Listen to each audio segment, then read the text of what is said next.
It's my great pleasure to welcome Dr. Jeffrey Nall. We're talking today about sacred disobedience, Antigone, MLK, and the question of when to disobey. Dr. Nall, thank you for joining us today. The mark of maturity is knowing the difference between arbitrary rebellion and principled disobedience. To rebel for the sake of being oppositional tells us much more about the inner turmoil and insufficiency of the rebel than it does the people or the institutions that they rebel against. The person engaged in principled disobedience recognizes that family, workplaces, houses of worship, and society cannot function without cooperation and responsible adherence to core rules and principles. The people exemplifying what the social theorist Erich Fromm named revolutionary character are not rebels without a cause, nor are they provocateurs or mere malcontents. They are people with a genuine problem, a human problem. Now, some would have us believe that avoiding, getting around, or simply eliminating problems is the great goal of religion and philosophy. Before his passing, the Rabbi Abraham Joshua Heschel reminded us that nothing could be further from the case. The greatness of man, he explained in an interview, is that he faces problems. Heschel said, "I would judge a person by how many deep problems he's concerned with," end quote. A man without problems, Heschel went on to curtly explain, is an idiot, end quote. We face a weighty dilemma when obeying an institutional norm or the command of an authority or even a clearly defined law that requires us to disobey a core conviction, a fundamental human value.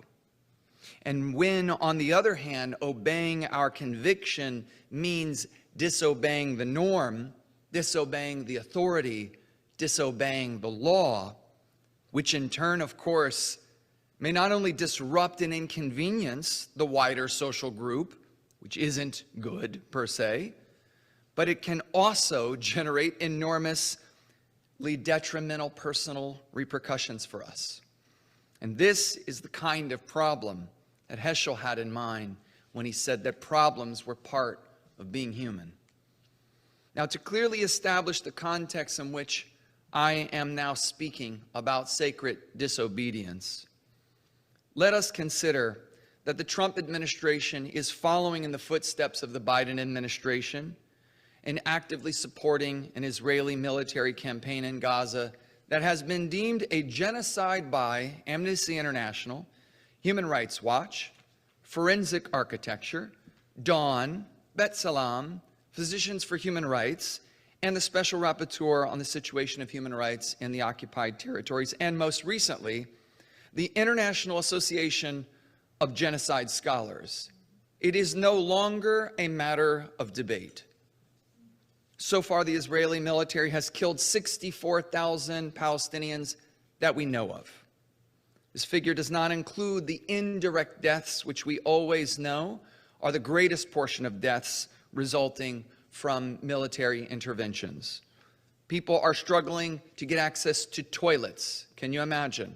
Toilet paper. Access to soap. Can you imagine? Medication for dire injuries and for ordinary conditions such as diabetes.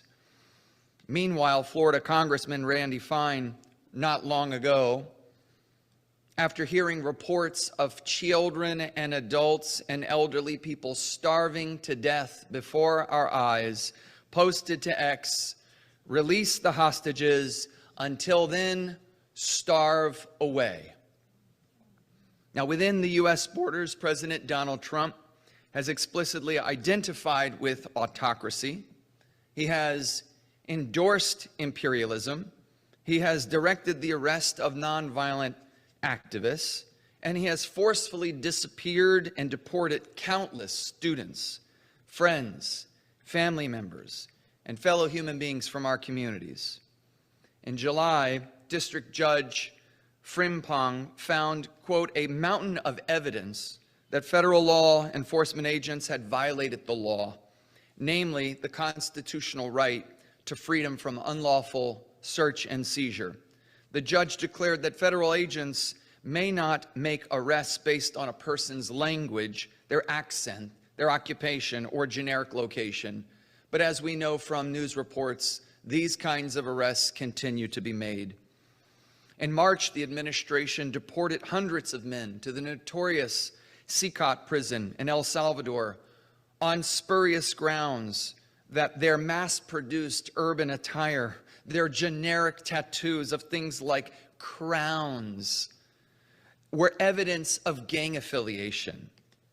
And, of course, their due process rights were denied. Most of the men, thankfully, sent to Sikot have now been transferred to Venezuela in a prisoner swap between the two countries.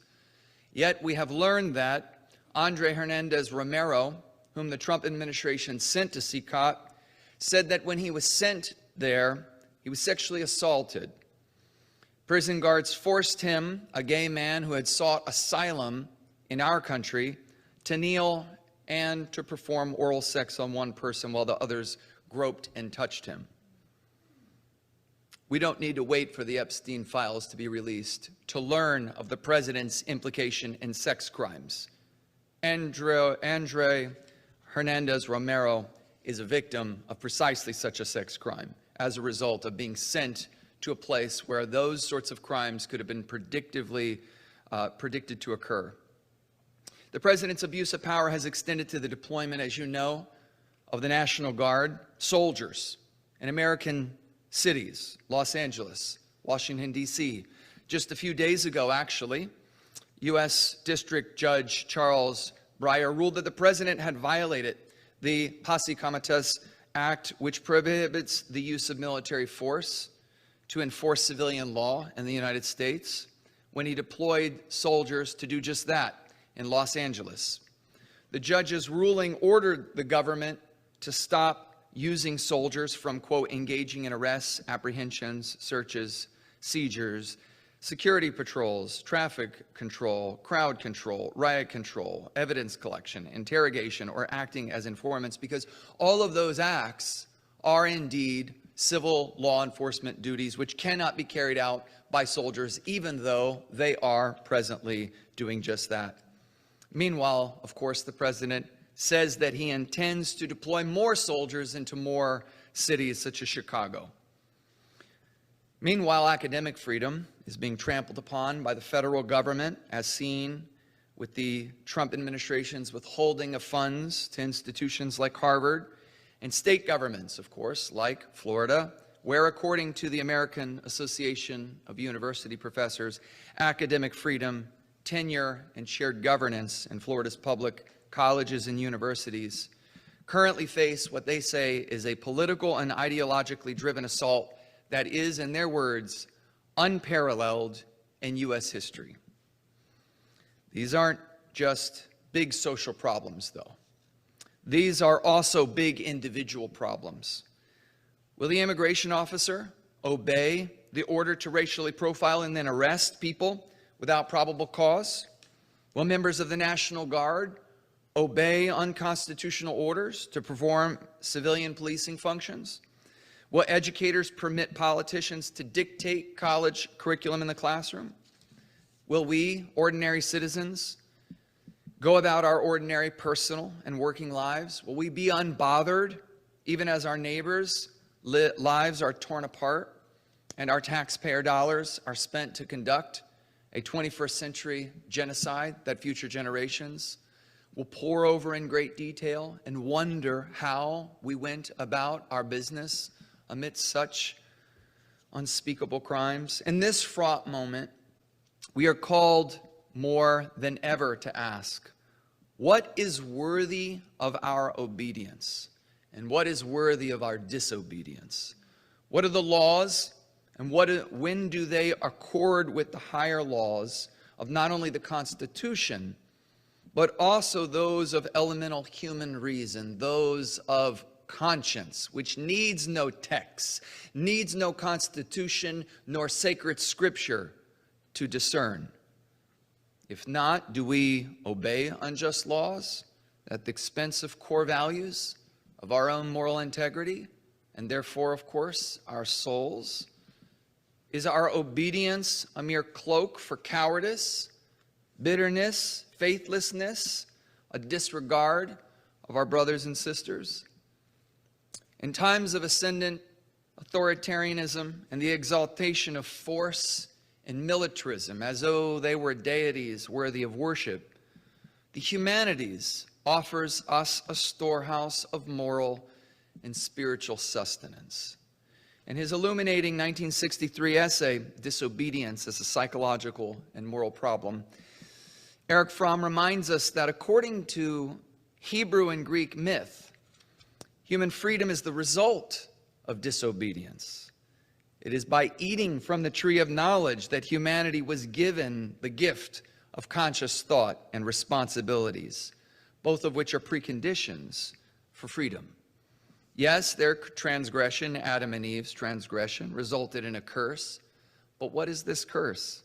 This is just the curse of waking up and realizing that what you thought was peace before was really a state of intolerable, embarrassing, shameful ignorance.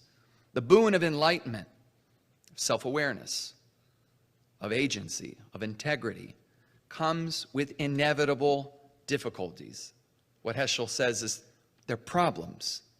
It's a problem to be human because we drop the illusions and we lose our ignorance. Greek myth similarly describes the birth of human culture as the result of Prometheus's disobedience. He steals the fire from Zeus. He gives it to mankind.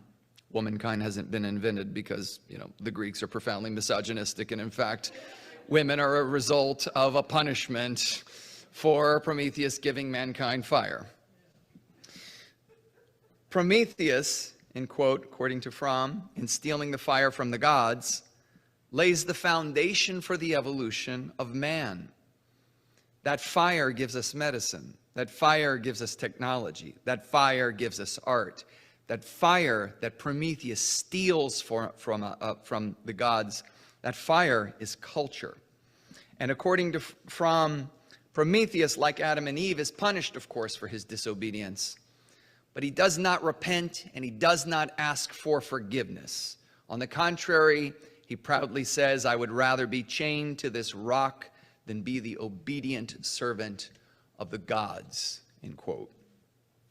Two other examples, for me at least, come to mind. Reverend Dr. Martin Luther King Jr., as a real person, of course, and the great literary figure of Antigone from Sophocles' play. Each reminds us that the lover of liberty, which is to say of human freedom, refuses mindless obedience to law. The law, after all, is part of culture, and culture is human-made. It is our responsibility as human beings to create, to scrutinize, to refine laws and institutions, not simply to unthinkingly submit ourselves to such social powers. In Sophocles' play, we read that King Creon has condemned Antigone's brother, his body, to be left unburied and devoured by wild animals. The brother has attempted essentially to usurp King Creon's attempt to get the throne. And Antigone understands his objection to her brother's action, but she cannot condone the sacrilegious attempt to leave his body exposed to be preyed upon by wild animals. So she chooses to disobey Creon and therefore the state. She will bury her brother herself. And before the criminal act, and it is a criminal act, Antigone's sister, Ismene, begs her to simply obey King Creon. Antigone responds by shaming her sister, and her prioritization of obedience and self-preservation over conscientiousness. In the dark of night, Antigone attempts to bury her brother. Her efforts, of course, are thwarted when she is discovered by the king's authorities, and eventually she is condemned to die, entombed with a small bit of food so that she will die over a period of time and not immediately. But Antigone knew the risk of disobeying Creon. She also knew the only way to obey eternal moral principles and retain her integrity was to disobey the king's unjust decree. And refusing to betray her humanity to appease authoritarian power, Antigone became a literary martyr for passionate reason, for independence of thought and human freedom. In a word, human excellence and human sanity, really. Standing before those in power, Antigone, like Prometheus before her, defiantly admits that she broke the king's law and affirms the right of independent conscience. She said, "It wasn't Zeus who made this proclamation, not to me, nor did that justice, dwelling with the gods beneath the earth, ordain such laws for men. Nor did I think your edict had such force that you, a mere mortal, could override the gods, the great unwritten, unshakable tradition," which is to say that King Creon does not get to override human conscience. The decrees and laws of kings and those with mortal power do not deserve our unthinking obedience. Here it's worth returning to Fromm, who offers an insightful distinction between two different types of obedience, each born of their own certain kind of conscience, you could say. On the one hand, there is submission. This is the most common form of obedience. Submission is obedience to a person, institution, or power at the expense of your own judgment, at the expense of your conscience. Ismenes' obedience was that of submission. Submission is born of what Fromm calls authoritarian consciousness. It is an internalization of powers, dictates within yourself that sounds and feels like it's actually your own voice. And then on the other hand, there is autonomous obedience, in which we obey not the arbitrary dictates of some authority figure, of some rule or law. Autonomous obedience entails obeying our own reason, our own ability to think through something and ask, does this match our own convictions? This form of obedience results from humanistic conscience, which, as Fromm says, is the voice present in every human being and independent from external sanctions and rewards. Antigone represents this autonomous obedience to humanistic conscience. More than obedience to unjust decrees, some people in our society are under the spell of an authoritarian consciousness that has lost sight of the sacredness of people.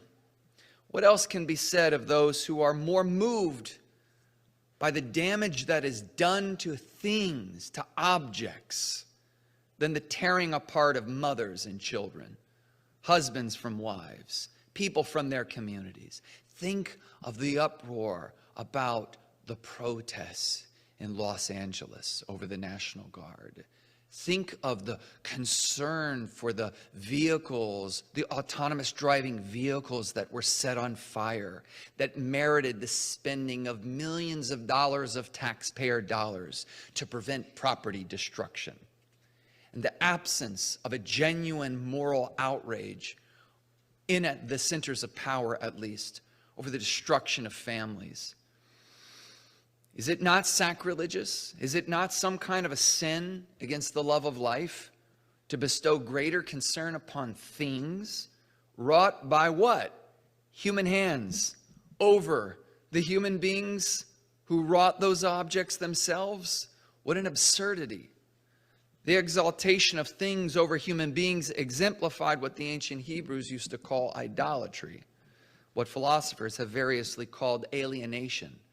It's just getting all mixed up about what really matters. And Martin Luther King Jr. had something profound to say in his lecture. The, shall we say, Prince of Peace, who's always remembered as a very well-mannered social change agent, Well, he said something quite interesting. He said, a life is sacred. Property is intended to serve life. And no matter how much we surround it with rights and respect, property has no personal being. It is part of the earth man walks on. It is not man. Anyone who thinks objects are more valuable than human beings is profoundly confused, and they have lost touch with that which is genuinely sacred. Many among us remain obedient to inhumane and irrational authority. The submission to authoritarianism goes beyond conscious preferences and stated political beliefs. Erich Fromm, in his very important work on fascism, written in 1941, you can think of what's going on in 1941, tried to understand authoritarianism. And a lot of us are confounded by it presently. And he gave us some insights, I think, that allow us to understand it better. Authoritarianism helps some people cope and compensate for their fear, for their pain, for their bitterness, for their feelings of powerlessness. If you think the people attracted to authoritarianism have got it all made, and they're nothing but perfectly privileged people, you will never understand it, and you will not be able to stop it. It is the opposite problem. The people drawn to authoritarianism have a lack that they are desperately trying to fill with, in that void, the illusion that they have something they don't have. Authoritarianism appeals to those seeking an easy, magical escape from reality, the reality of their own impotence in the world. In supporting the merciless abuse of the marginalized and the politically weaker, authoritarianism's adherents disguise their own impotence, and they obscure the reality of their own feelings of powerlessness. If all you do is pile up more accusations of exaggerated power on them, you only further entrench their position, their state of shameful alienation. Because when you feel like you do not have power in your own world, you feel an inner sense of shame that must be addressed. You can either do it through solidarity and love and daring, bold, and at times disobedient behavior, or you can do it by submitting yourselves to an authority that gives you a sense of vicarious empowerment. People attracted to authoritarianism are lured away from the prophet's table. The prophet's table serves us a vision of power that is comprised of the bounty of reason, of love, of struggle, and solidarity. They instead join the fallacious banquet of demagogues, believing the ancient lie, still present among us, that the hunger of their inner and/or social impotence can be satiated through ritualized fear and force and dehumanization of the other. We don't understand how people can get behind something so cruel, so unfair, so inhuman. And the answer is that it is, in some strange and deeply sacrilegious manner, it is filling a void. If we don't recognize the void exists, we will not be able to find a way to love our enemies sufficiently to help bring them back to the prophet's banquet. Authoritarian consciousness not only denies, but it outright mocks expressions of love and human solidarity, as we see in so many different instances. Antigone and Reverend Dr. King, they stand today as revolutionary opponents of authoritarianism and exemplifications of a vision of power that is characterized by a love of life, reason, courage, and integrity. We have a lot to gain from revisiting their examples, as we ourselves, of course, are faced with difficult questions of existential importance. Antigone and Reverend King refused to allow security, fear, and comfort to override reason and commitment to eternal moral principles. Reverend King frequently repeated his conviction, as strange as it may sound in a certain sense, that, quote, if a man has not discovered something that he will die for, In a sense, he is not fit to live. Now, Reverend King is not challenging us to go and die. He is a lover of life, and he did not go easily. But he is challenging us to find in ourselves what is worth fighting for, what is worth refusing to obey. Earlier, I listed many of the bleak conditions that we face. I now close by highlighting the instances in which we see Prometheus, Antigone, and the king-like figures in our midst, refusing to disobey their conscience. What do we see? Well, what I see is ordinary members of our community across the country documenting ICE abductions within their communities, recording the encounters. At times, I've seen people place their bodies between agents and frighten people targeted because of their ethnicity. A lot of times, the people still get taken, but that doesn't stop people from refusing to submit. Musicians like the emerging folk artist Jesse Wells are writing songs like Join ICE, which, believe it or not, is not actually really a recruitment song for ICE.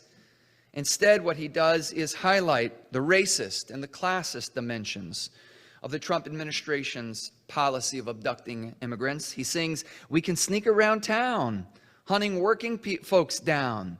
I hear they got a great benefit plan. Join ICE. Boy, ain't it nice."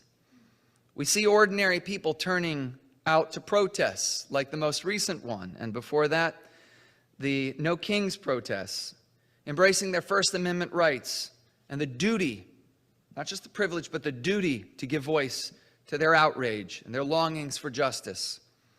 We see people running for office in places like Maine, a little place called New York City, and thousands more volunteering to give them a chance to fight the establishment in both of the major two parties of this society. And as I speak to you today, hundreds of people, did you know, are right now en route to Gaza as part of a flotilla intent on breaking Israel's illegal blockade of Gaza. Who are the participants? They are many. A couple, Nelson Mandela's grandson is one. Climate activist Greta Thunberg, you may have heard of her. The Irish actor Liam Cunningham, Game of Thrones, anybody? And the American singer-songwriter Carsey Blanton, and many, many more. Just days ago, speaking of disobedience, Reverend Andrew Oliver and somebody named Minister Benedict Atherton Zeman kneeled in prayer over a Black History Matters asphalt mural outside of the Woodson African American Museum in St. Petersburg, Florida. The pastors were acting to stop Florida transportation workers from covering up the mural. They were arrested and they were charged with, well, frankly, what they were doing, obstruction. Reverend Oliver of the Allendale United Methodist Church, he said the following: "I follow Jesus, who always stood with those who were being marginalized and attacked." Another one of those disobedient fellows, right? He said, "And I knew that there was no other place for me to be than on that mural. For me, living out my faith, resisting tyranny and fascism and white supremacy was the important thing last night. I had to do what I had to do." This other minister, Atherton Zeman of the Unitarian Universalist Church, said, "We have the values of interdependence, of love, and I really just couldn't stand on the sidelines. I had to kneel in the street," end quote. And kneel he did. In 1963, Fromm said, "If a man can only obey and not disobey, he is a slave." Are you a slave? Am I a slave? I think it's quite clear that for all of the servile, spirited people among us, not in this room per se, there are many others who refuse to ignore the call of conscience, who remember Antigone, Prometheus, Jesus, Adam, Eve. The question that remains is whether or not we have it within ourselves to disobey those commands which are an affront to human dignity and our core convictions. Now, the goal of disobedience is not just to affect a change, and I have to repeat this because there is so much confusion about it. We don't know what our actions are going to produce. We cannot live by mere utilitarian calculation like that's all that matters. Let me figure out exactly what's going to happen if I do this. The goal of disobeying unjust rules and illegitimate power is to exemplify, is to live out our values and not just talk about them. It is to bear witness to injustice and our love for truth and justice. It is to refuse to live alienated lives in which we are forced to betray our highest hopes and our deepest convictions. In other words, one reason we obey is out of love for self-determination, for freedom and integrity, as well as solidarity, because even if we fail, at least we will have honored those values, and the brothers and sisters for whom we struggle on behalf of, at least they will know whose side we really were on. And that, I suggest to you, is at the heart and soul of sacred disobedience, and it's what makes it worth doing. Thank you.